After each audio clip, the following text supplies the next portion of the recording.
जी बेगम क्या समाचार ಹಾಂ ನಿನ್ನ ಐಡಿಯಾ ಎಲ್ಲ ಕೊಟ್ಟಿದ್ದಲ್ಲ ಅದೆಲ್ಲ ಫ್ಲಾಪ್ ಆಯಿತು. ಇವಾಗ ಅಮ್ಮ ಕಾಲ್ ಮಾಡಿ ಕ್ಲಿಯರಾಗಿ ಮಾತಾಡಿದ್ದಾರೆ. ಆದರೆ ಅಕ್ಕ ಕಟ್ ಮಾಡಿಬಿಟ್ಲು. ಇವಾಗ ಎಲ್ಲಿಗೂ ಹೋಗೋಕೆ ನನಗೆ ಮೂಡಿಲ್ಲ. ಇವಾಗ ವೆದರ್ ಬೇರೆ ಚೆನ್ನಾಗಿರಲ್ಲ, ಮುಂದಕ್ಕೆ ನೋಡ್ಕೊಂಡ್ರಾಯ್ತು ಅಂತ ಎಲ್ಲದಕ್ಕೂ ಫುಲ್ ಸ್ಟಾಪ್ ಇಟ್ಟಿದ್ದಾಳೆ. ನಮ್ಮ ವಿನಿ ಇಲ್ಲಿ ದೇವದಾಸ್ ಥರ ಆಡ್ತಿದ್ದಾನೆ. ಆ ಹನಿಮೂನ್ ಬಿಟ್ಟಾಕು ಹಾಳಾಗಿ ಹೋಗ್ಲಿ, ಅಟ್ಲೀಸ್ಟು ಒಂದು ಸಿಂಪಲ್ ಆಗಿ ಸಂಜೆ ಹೊರಗೆ ಹೋಗಿ ಮಾತಾಡ್ಕೊಂಡು ಬರಬೇಕು ಅಂತ ಕಾಯ್ತಾ ಇದ್ದಾನೆ ಪಾಪ. ಒಂದು ಸಿನಿಮಾನೋ ಇಲ್ಲ ಹೋಟೆಲ್ ಊಟನೋ ಫೋನ್ ಇಲ್ಲದೆ ಯಾವುದೇ ಥರ ಡ್ರಾಮಾ ಇಲ್ಲದೆ ಪಾಪ ಅದು ಸಿಗ್ತಾ ಇಲ್ಲ ಅವನು. ಪಾಪ ನನಗೂ ಅದೇ ಅನ್ನಿಸ್ತದೆ. ಏಯ್ ನಿಮ್ಮಮ್ಮ ಫೋನ್ ಮಾಡಿದಾಗ ಎಲ್ಲೋ ಒಂದು ಕಡೆ ವರ್ಕ್ ಆಗುತ್ತೆ ಅಂದ್ಕೊಂಡಿದ್ದೆ. ನಿಮ್ಮ ಮನೆ ಕಡೆಯಿಂದ ಮ್ಯಾಟ್ರು ಬಂದರೆ ಅಮ್ಮ ಹೇಳಿದಾಗ ಅದಕ್ಕೆ ಒಪ್ಕೋತಾರೆ ಅಂದ್ಕೊಂಡಿದ್ದೆ. ಅಮ್ಮ ಹೇಳಿದ್ದನ್ನೇ ಕಡ್ಡಿ ಮುರಿದಂಗೆ ಬೇಡ ಅಂದವಳು ಇನ್ಯಾರ ಮಾತನ್ನು ಕೇಳಲ್ಲ ಅವಳು. ಆ್ಯಕ್ಚುಲಿ ನೀನು ಯೋಚನೆ ಮಾಡ್ದಂಗೆ ನಾನು ಯೋಚನೆ ಮಾಡಿದೆ. ಒಂದಿಷ್ಟು ಜನ ಅವಳ ತಲೆಗೆ ಹುಳ ಬಿಡ್ತಾ ಹೋದರೆ ಏನಾದರೂ ಚೇಂಜಸ್ ಆಗ್ಬೋದು ಅಂತ. ಇಷ್ಟೆಲ್ಲ ಮಾಡಿದ್ರು ಅವಳು ಅಲ್ಲಾಡ್ತಾ ಇಲ್ಲ. ಇಷ್ಟು ದಿನ ಅವರು ಬೊಂಬಾಟಾಗಿದ್ದಾರೆ ಅಂದ್ಕೊಂಡಿದ್ದೆ. ನಾನು ಹೊರಗಡೆಯಿಂದ ನೋಡಿ ಎಲ್ಲ ಸ್ಲೋ ಆಗಿ ಸ್ಟಡಿಯಾಗಿ ಹೋಗ್ತಿದ್ದೆ, ಸಿಂಪಲ್ ಆಗಿ ಸ್ಮೂತಾಗಿ ಹೋಗ್ತಿದೆ ಅಂದ್ಕೊಂಡಿದ್ದೆ. ಆದರೆ ವಿನಯ್ ಅಸ್ಲಿ ವಿಷಯ ಹೇಳಿದಾಗಿಂದ ಸಿಕ್ಕಾಪಟ್ಟೆ ಬೇಜಾರಾಗ್ಬಿಟ್ಟಿದೆ ಕಡೆ. ಆ ವಿಚಾರನ ಬೇಗ ಅರ್ಥ ಮಾಡ್ಕೊಳ್ಳಿಲ್ವಲ್ಲ ನಾನು. ಡಬ್ಬ ನನ್ನ ಮಗ ನನ್ನ ಎಕರ ತಗೊಂಡು ನಾನೇ ಹೊಡ್ಕೋಬೇಕು. ಈಗೇನು ಮಾಡೋಣ ಅಂತ್ಯ? ನನಗೇನು ತಲೆನೇ ಓಡ್ತಾ ಇಲ್ಲ ಕಡೆ. ಹಾಂ ಲೈ, ನೀನೇ ಒಂದ್ಸಲ ಮಾತಾಡಿ ನೋಡೆ. ಮೊದಲು ಒಂದು ಸರ್ತಿ ನೀನು ಮಾತಾಡಿದ್ಯಲ್ಲ, ಅದಕ್ಕೆ ಅವಾಗ ಸ್ವಲ್ಪ ಕೂಲ್ ಆಗಿದ್ರು. ಮಾತಾಡ್ತೀಯಾ? ಅದು ಬೇರೆ ವಿಚಾರ ಕೃಷ್ಣ. ನಾವು ಮಾತಾಡಿದ್ದು ಶೋ ಬಗ್ಗೆ, ಅವಳ ಪರ್ಸ್ನಲ್ ವಿಷಯ ಅಲ್ವಲ್ಲ ಇದು. ಅವಳ ಪರ್ಸ್ನಲ್ ವಿಷಯ, ಅವಳ ಸಂಸಾರದ ವಿಷಯ, ಅವಳ ಭಾವನೆಗಳು. ಇದರಲ್ಲಿ ನಾನು ಏನು ಮಾತಾಡಲಿ ಹೇಳು? ಅದು ಅಲ್ಲದೆ ಅವಳು ಅಮ್ಮನ ಹತ್ರ ಆಲ್ರೆಡಿ ಬೇಡ ಅಂತ ಹೇಳಾಗಿದೆ. ಇವಾಗ ನಾನು ಹೋಗಿ ಅದನ್ನೇ ಹೇಳಿದ್ರೆ ಇವರೆಲ್ಲ ಗ್ಯಾಂಗ್ ಸೇರ್ಕೊಂಡು ಮೈ ಮೇಲೆ ಬೀಳ್ತಾ ಇದ್ದಾರೆ ಅಂತ ಅಂದ್ಕೊಂಡ್ಬಿಡ್ತಾಳೆ. ಅವಳ ಬಗ್ಗೆ ನನಗೆ ಚೆನ್ನಾಗಿ ಗೊತ್ತು. ಇವಾಗ ಬೇಡ ಅಂತಿದ್ದಾಳೆ, ಆಮೇಲೆ ಕೋಪ ಮಾಡಿಕೊಂಡು ರೇಗಾಡ್ಬಿಡ್ತಾಳೆ ಅಷ್ಟೆ. ಅದು ನಿಜ ಬಿಡು. ಸುಮ್ಮನೆ ಇರುವೆ ಗುಡಿಗೆ ಹೋಗಿ ಕೈ ಹಾಕೋದು ದೊಡ್ಡ ಡೇಂಜರ್. ಬೇರೆ ದಾರಿನೇ ಕಾಣ್ತಾ ಇಲ್ಲ ಇವಾಗ. ಮೀಟ್ರು, ಈ ಹೊರಗಿಂದ ಈ ವಿಷಯ ಬಂದರೆ ಈಸಿಯಾಗಿ ಅದಕ್ಕೆ ಬೇಡ ಅಂದ್ಬಿಡ್ತಾರೆ. ಒಳಗಿಂದ ಏನಾರ ಮಾಡಬೇಕು, ಅವ್ರು ಬೇಡ ಅನ್ನೋ ಥರ. ಅದೇ ಹೇಗೆ ಮಾಡ್ತೀಯ ಅಂತ ಕೇಳ್ತಾ ಇರೋದು ನಾನು.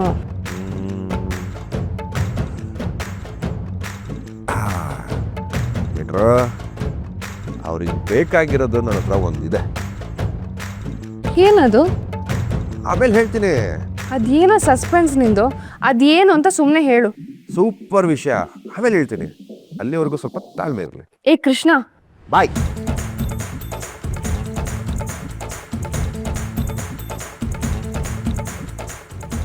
ಈ ಕೃಷ್ಣ ಯಾವಾಗಲೂ ಹೀಗೆ ಮಾಡ್ತಾನೆ.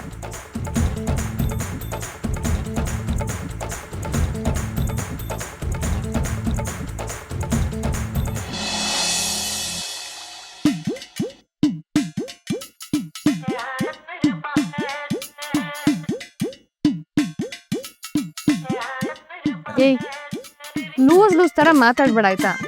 ನಾನು ಸರ್ ಹತ್ರ ಹೋಗ್ಬಿಟ್ಟು ನಿಮ್ಮ ಮಗ ಸೊಸೆನ ಹನಿಮೂನಿಗೆ ಕಳಿಸ್ಕೊಡಿ ಅಂತ ಕೇಳಿದ್ರೆ ಎಷ್ಟು ಡಬ್ಬ ಥರ ಇರುತ್ತೆ ಗೊತ್ತಾ? ಏನಕ್ಕೆ ಎಷ್ಟು ಸೊಗಸಾಗಿದೆ. ನಿನ್ನಂಥ ಒಳ್ಳೆ ಹುಡುಗಿ ನಮ್ಮ ಮನೆ ಕುಟುಂಬಕ್ಕೋಸ್ಕರ ಒಂದು ಒಳ್ಳೆ ವಿಚಾರ ಮಾತಾಡಕ್ಕೆ ಹೋಗ್ತಿದ್ಯಾ ಅಂದರೆ ಯಾರು ತಾನೇ ಬೇಡ ಅಂತಾರೆ? ಅದನ್ನು ಡಬ್ಬ ಅಂತಿದ್ಯಾ ನೀನು? ಬರ್ತಾ ಬರ್ತಾ ನಿಂದು ಓವರ್ ಆ್ಯಕ್ಟಿಂಗ್ ಜಾಸ್ತಿ ಆಗ್ತಿದೆ ಆಯ್ತಾ? ಅಲ್ಲಮ್ಮ, ನಾನೇನು ಹೇಳ್ತಾ ಇರೋದು ಅಂದರೆ, ಈಗ ನಮ್ಮ ಡಾನು ಒಂದು ಮಾತು ಹಿಂಗೆ ಹಾಕಿದ್ರೆ ಅದಕ್ಕೆ ವಿನಯೂ ಬೇಡ ಅನ್ನೋಕ್ಕಾಗಲ್ಲ, ಅಕ್ಕಿನೂ ಬೇಡ ಅನ್ನೋಕ್ಕಾಗಲ್ಲ. ಶಂಕುದಿಂದ ಬಂದ್ರೇ ತೀರ್ಥ. ಆದರೆ ಆ ಶಂಕಕ್ಕೆ ತೀರ್ಥ ಉಯ್ಯೋರು ನಾವಾಗಿರ್ಬೇಕಷ್ಟೆ. ಸರಿ ಸರಿ, ನೀನೇ ಹೋಗ್ಬಿಟ್ಟು ತೀರ್ಥ ಉಯ್ಯಿ, ನಾನೇ ಹಾಕ್ಬೇಕು. ನಾನು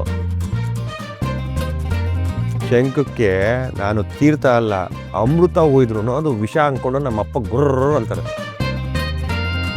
ಈ ನನ್ನ ಮಗ ಏನೋ ಮಾಡ್ಕೊಳ್ಳೋಕ್ಕೆ ವಿನಯನ ಇಲ್ಲಿಂದ ಹೊರಗೆ ಆಗ್ತಿದ್ದಾನೆ ಅಂತ ಸುಮ್ಮನೆ ವಾದ ವಿವಾದಗಳು ಇವೆಲ್ಲ ಬೇಕಾ? ಸುಮ್ಮನೆ ಲೈಫ್ ಕಾಂಪ್ಲಿಕೇಟೆಡ್ ಅಮ್ಮ. ನೀನು ಹೋಗಿ ಹೇಳಿದೆ ಅಂತ ಇಟ್ಕೋ. ಯಾರು ನೀನು ಯಾರು? ರುಕ್ಮಿಣಿ ಅಲ್ಲ, ಈ ಮನೆ ಸೊಸೆ.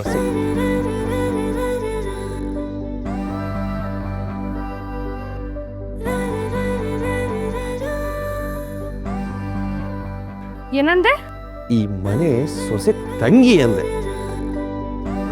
ನೀನು ಬೀಗ್ರ ಮನೆಯಿಂದ ಬಂದಿರೋ ಬೇಬಿ. ನೀನು ಹೋಗಿ ಹೇಳಿದ್ರೆ ಆ ಪಾಪ ಅಕ್ಕನಿಗೋಸ್ಕರ ಇಷ್ಟೆಲ್ಲ ಪ್ರಯತ್ನ ಪಡ್ತಿದ್ದಾಳೆ ಅಂತ ಖುಷಿ ಪಡ್ತಾರೆ, ಯಾರು ತಡೆಯಲ್ಲ. ಅದು ಒಂದು ರೀತಿಲಿ ಕರೆಕ್ಟ್ ಅಲ್ವಾ? ಕರೆಕ್ಟು, ನಾನು ಹೇಳೋದಲ್ಲ ಕರೆಕ್ಟು. ತಗೋ ತಗೋ ತಗೋ ತಗೋ, ಹೋಗಿ ಮಾತಾಡೋ ಪ್ಲೀಸ್ ಪ್ಲೀಸ್. ನೀನ್ ಬರಲ್ವಾ? ಶಿವ ಪೂಜೆಯಲ್ಲಿ ಕರಡಿ ಬಿಟ್ಟಂಗೆ ನಾನು ಯಾಕೆ ದೂರದಲ್ಲಿ ನಿಂತ್ಕೊಂಡು ಮಾರಲ್ ಸಪೋರ್ಟ್ ಆಗಿ ನಿಂತಿರ್ತೀನಿ. ನೀನು ಹೋಗಿ ಮಾತಾಡೋ ಪ್ಲೀಸ್. ಹೋಗು, ಖುಷಿನೇ ನಮಗೆ ಇಂಪಾರ್ಟೆಂಟು.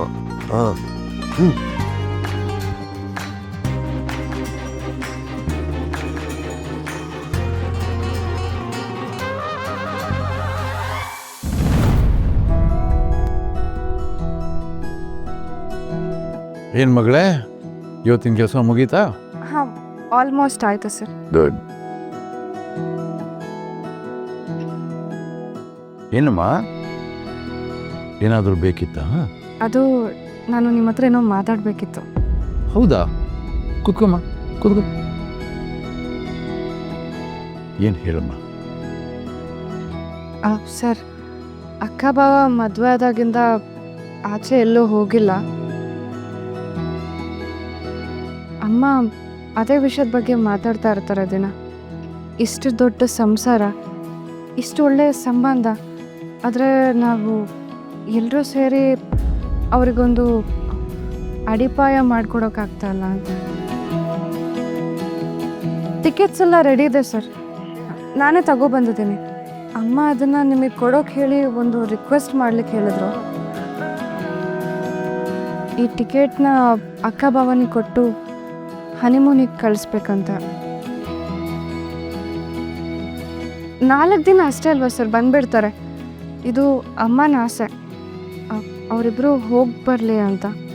ಅದಕ್ಕೆ ನಾನು ನಿಮ್ಮ ಹತ್ರನೇ ಬಂದು, ನೀವು ಹಿರಿಯರಲ್ವಾ, ನಿಮ್ಮ ಹತ್ರನೇ ಪರ್ಮಿಷನ್ ಕೇಳೋಣ ಅಂತ ಬಂದೆ. ಅವರಿಬ್ಬರು ಖುಷಿಯಾಗಿರಬೇಕು ಅಂತ ಅಷ್ಟೇ ಸರ್, ಮತ್ತೇನೂ ಇಲ್ಲ. ಹೌದಮ್ಮ, ಮಕ್ಕಳು ಸಂತೋಷನ ಬಯಸೋರೆ ಹೆತ್ತವರು. ಹೆಣ್ಣೆತ್ತಿರಲಿ ಗಂಡು ಹೆತ್ತಿರಲಿ, ಅವ್ರ ಖುಷಿ ನೋಡಿಕೊಂಡು ತುಂಬ ಆನಂದ ಪಡ್ತಾರೆ. ಈ ಕೆಲಸ ನಾನೇ ಮಾಡಬೇಕಾಗಿತ್ತು. ನಾನು 1-2 ಸಲ ಅಂದ್ಕೊಂಡೆ, ಆದರೆ ಏನೇನೋ ತಾಪತ್ರೆಗಳು, ಡಿಸ್ಟರ್ಬೆನ್ಸ್ಗಳು ಮರ್ತುಬಿಟ್ಟೆ. ನಾನು ಒಳ್ಳೆ ಟೈಮ್ಗೆ ನೆನಪು ಮಾಡಿದ್ಯಾ ನೀನು. ನಾನು ವಿನಯ್ ಹತ್ರ ಮಾತಾಡ್ತೀನಮ್ಮ.